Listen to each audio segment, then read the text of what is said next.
Hey, can we circle back on that sales credit combo? Hey, how about that coffee?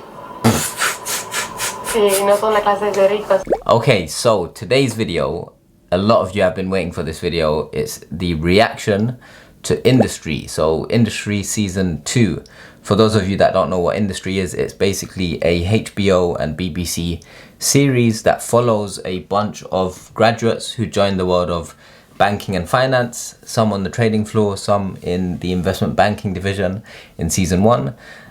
Season 2 mostly is on the trading floor, and it just follows their journey through their experiences in the world of banking and finance. So I'm going to do a reaction, hopefully explain some of the concepts and some of the jargon to you as we go.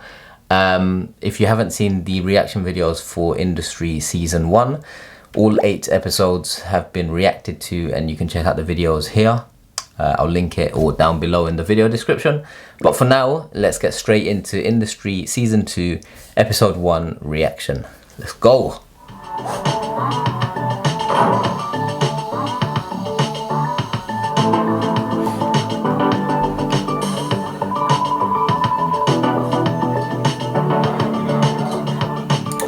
So keep in mind, the first season came out last year, right? And then this season is kind of in a post-pandemic world. So some people are heading back to the office, some people are working from home. So as you can see, Harper here, she's got a desk set up in her apartment or hotel, wherever she is. And she's kind of not working from the office yet. So it'll be interesting to see the dynamic of working not from the office as a trader.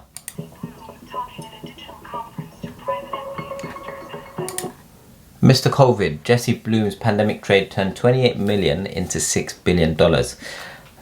So Harper is staying at the same hotel as Jesse Bloom, who is clearly a good investor. He turned 28 million into $6 billion. So I'm guessing she's going to try and build a relationship there and try and land him as a client. We'll see if anything comes of that. Are you still on the line? Yeah.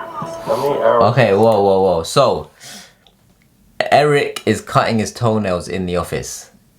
I don't think, it's purely a power play for someone to cut their toenails in the office. One, that's disgusting. 2, it's a power play. This is really old school. Maybe people did it back in the days. I'd be surprised if people are doing that now. You might see people cutting their fingernails, but this is just to show, Eric doesn't really care. He does what he wants. He's a managing director on the trading floor. But yeah, I would be surprised if you saw that nowadays. If you're on the trading floor and you've seen that in the last 5 years, leave a comment down below, let me know. Anyway, from your rig. Hey, what are we doing about sales credits on this right-hand deal? I just feel like I've really kept the relationship with them ticking, so I was thinking that we could go halves. Trickle-down economics. That presupposes that I'm beneath you. Let's discuss that tomorrow. You need to come in. Everyone's back in the office. Oh, okay, so he's saying Harper needs to go in the office, everyone's back. So this goes back to the age-old debate, why should we be in the office just to do FaceTime, just to show people that we're there? Why can't we work from home and, if we're productive there? Truth is, if you're in the world of banking and finance, most, prestigious careers, let's say, there is value to being in the office, especially as a junior. If you want to grow and get promoted and all of that, you need to be in the office. People need to see your face. Even if you're doing great work from home, there's value in people seeing your face, having those small conversations, catching up with people, just being present. It has value that you can't really, it's intangible, but it just, the last thing you want is people to think, everyone's at the office and you're at home slacking off. So there is definitely value. Whether, that's right or wrong, everyone's got their own opinion on that. But as a junior, you don't want to be, if everyone's in the office, you don't want to be that one person that's working from home 5 days a week. I lost you. Yeah, sorry, it's super temperamental. How many weeks grace have I given you? Well, people have been trickling back in. I'm not going to keep asking. You've been out long enough. You know that I'm better placed here. It is better for me to be here. I don't know that I can... You're invisible where you are, and trust me, from tomorrow morning, you don't want to be invisible. Yeah, look, he said you're invisible where you are.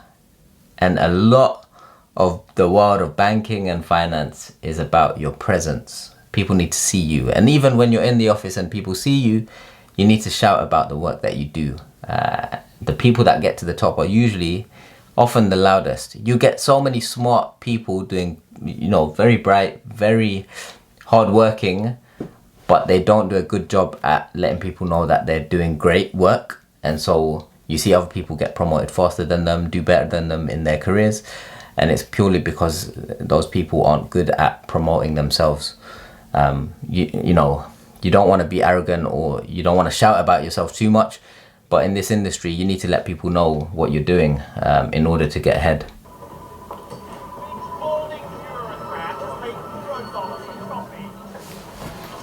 Despite trading flows and volumes booming, I think we're still prudent to lean out our operation while the going's good. So what you're seeing here is morning market meeting, typically trading floors, asset management, whatever it might be. All the researchers, traders, investors, salespeople, whatever, head to a meeting before market opens, typically, for an update on what happened the night before in the markets, what the latest things to think about or keep abreast of coming up today, any important news, anything going on, basically. Cutting in good times is doubly wise to my mind. And again, frankly, we'll be looking to subsume either New York CPS into London CPS or vice versa. Trading from home has shown us we can do more with less. Sorry, Daniel Van Deventer. My apologies. Danny's an executive director joining you from CPS New York. New York by way of New Haven. Sorry, who subsumes who? Missed Eric. Yeah. So this Daniel guy, he's been flown in from New York. He's an executive director. So for those of you that don't know, it goes analyst, associate, executive director, managing director. Some firms have like executive director, director, managing director. And then above all of that, some firms have partner.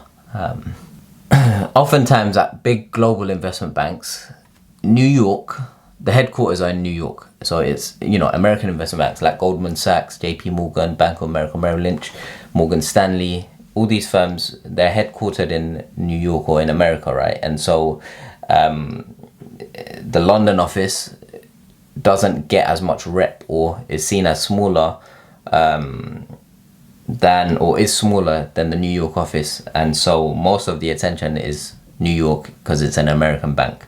Anyway, they've sent someone over to London. Maybe London isn't performing. And if your bank, if you're on a trading floor and the desk isn't performing, or if there's a crisis, trading floors will get wiped out. People will get fired in an instant in order to, you know, save the bank money. And that's part of the risk of the job. If you take the best minds and mouths away from the point of execution in London, you are out of your mind. Contrast between our COVID-era profits and the absolute hell of mom-and-pop shops on Main Street couldn't be starker.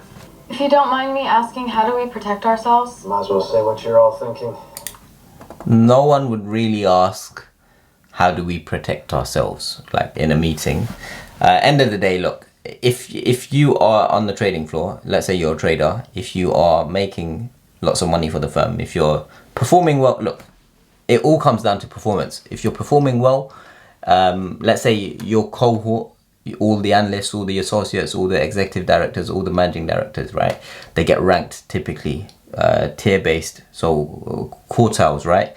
If you're performing in this second quartile, first quartile, you're good. If your ranking is in the third or fourth quartile, if you're underperforming, then your job is at risk. So if you want to survive, if your company is doing big cuts, like Goldman's, I think they're firing lots of people right now in banking.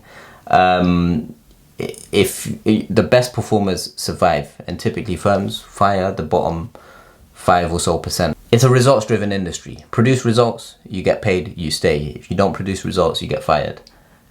Production, the people covering the biggest accounts and those bringing in new clients. Your worth to the firm is who you know outside the firm and how those relationships are monetized. Guys, this is just the... It's rare for anyone to say your worth to the firm is your relationships outside of the firm and how you monetize those relationships. A lot of people think like that, but no one will say it so bluntly, because nowadays we live in a very, you know, it's not as, people aren't as cutthroat, it's very PC. But all these thoughts are on people's minds, they just don't say it as direct as industry is portraying it. It took me a while to find my feet before I got a bit more established. How have you found your first 2 weeks on the desk? Oh, what I expected. So Yasmin has, I'm guessing this is a new intern or a new joiner. It'll be interesting to see how this relationship plays out. I just think of foreign exchange as a view of assurance of intentions. I actually applied for the CPS desk. It's got a good reputation on the street. Yeah. If you're an intern and you join one team, don't tell that team, I actually applied for this team and I didn't get it, so now I'm with your team. It's kind of like sticking up 2 fingers to them. You know, be respectful, be mindful, have some common sense before you speak. Unfounded. Joking. Obviously, it's a stellar team. There is nothing more useless than Rishi's daily update. He's never knowingly correct about the market. CPS are living on reputation alone. Nobody knows he's driving the car there anymore anyway. No wonder New York is onto them. Hope it doesn't affect us. They're close-knit. Yo, does anyone know what a fucking smack is? What? Rishi's background comments always crack me up. So Rishi, he just in the background he said, does anyone know what a SPAC is? An SPAC is a special purpose acquisition company. Now it's basically a company that's a publicly traded company. It's created in order to raise money through an initial public offering. So it raises money through investors and that money gets used to acquire other companies or merge with other companies. I can go into more detail, but that will take another whole video. But just Google search SPAC and you can find lots more about it. So, Howard Stern, welcome back to the party, not here. Oh, intense. Don't think I've not noticed you haven't made a single outgoing call since we've been back. I know, you've been dealing with income. You're not just a catcher, you're a pitcher. Oof. You were in that meeting? I don't like the results. Eric's putting pressure on Rob to make a few calls. I don't think Rob is comfortable doing that. So if you remember from season 1, he comes from like a working class background. He feels a bit out of place in this whole world of banking and finance. He's just finding his feet, and I don't think he's as confident as some of the other graduates. Look, breathe on your hand. I'm Flash. I'm Goldie. See? There's a fucking difference. You're alive after all. Just doing a digest email. Nobody reads that email. It's getting denser than Dostoevsky's and less fun. S&P up 1%. 10-year, boring. Dollar lower. A digest. It's true, those digest emails, I don't think anyone reads them. A digest is meant to be digestible, that's a good point. Yeah, try and get them out. If you're doing them, try and get them out as quick as possible and then focus on doing proper work. Because oftentimes you can get caught up spending too much time on a basic digest email that no one's going to read when you could use your time more efficiently. It's meant to be digestible. Hello? Oh, you want to speak to the infamous Bob? Putting you through now. They want to speak to Robert Ford. That you? The coward Robert Ford? Not. So the trading floor can be extremely intimidating. It's an extremely high pressure environment. Everyone there is either on the phone talking to clients or creating a market for 2 clients or trying to sell products, trying to buy products, whatever it is, right? So it's very intense. Large sums of money are being dealt with. And when you're doing that, the nature of the environment becomes intense, becomes high pressure, becomes uncomfortable for some people. And then you've got a lot of big personalities. So Eric is just sticking it on Robert right now. And this, you know, it can happen. You get a lot of idiots and, you know, pricks on the trading floor. Some people are nice, some people are just not as pleasant. But that's something you have to deal with if you want to work on the trading floor. Scared. Go to the dormant client list and call the least active account. I'm still a buyer. Today. It's going to be a very painful rotation. Hey, can we circle back on that sales credit combo? Hey, how about that coffee? Sí, no son la clase de ricos. I have to give it to the team at Industry. They recreated the trading floor extremely well. Like that setup looks legit. Personally, I'm very proud of the fact I went to to media and super spreader events, managed not to catch anything. Oh, the blessings of privilege. It's like a halo. Yeah, it's better than any mask. What is that, soy? Hey Rishi. So later on in the season, you might see me in one of the episodes. Anyway, so I met Harper, my Hala Herald, and Rishi Sagar Radia, both really nice, proper blessed people, and yeah, it's really cool. Like, yeah, really nice people. Your buddy Yasmin's talking to that fund out of Brevin. Jump on and show him you're a more sophisticated touch point into our offer. Wow, okay, so this will never happen. Hey, so I'm just in the middle of recording the reaction for episode 1 and it's 50 minutes long. I'm 15 minutes in up to this point of the video and there's still another like 30 or so minutes. So what I'm going to do, I'm going to split it into 2 parts.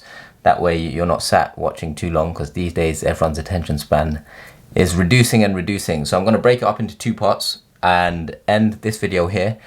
And today's Wednesday. Part 2 I'll probably upload it on Friday or Saturday or Sunday. If you're new around here, hit subscribe so you don't miss it. Give the video a thumbs up if you've learned anything or if you've enjoyed the reaction so far. And I will see you in part 2 for episode 1 in the next few days. And if you are interested in free insight events, sign up to Simply here and I'll see you in the next video. Peace.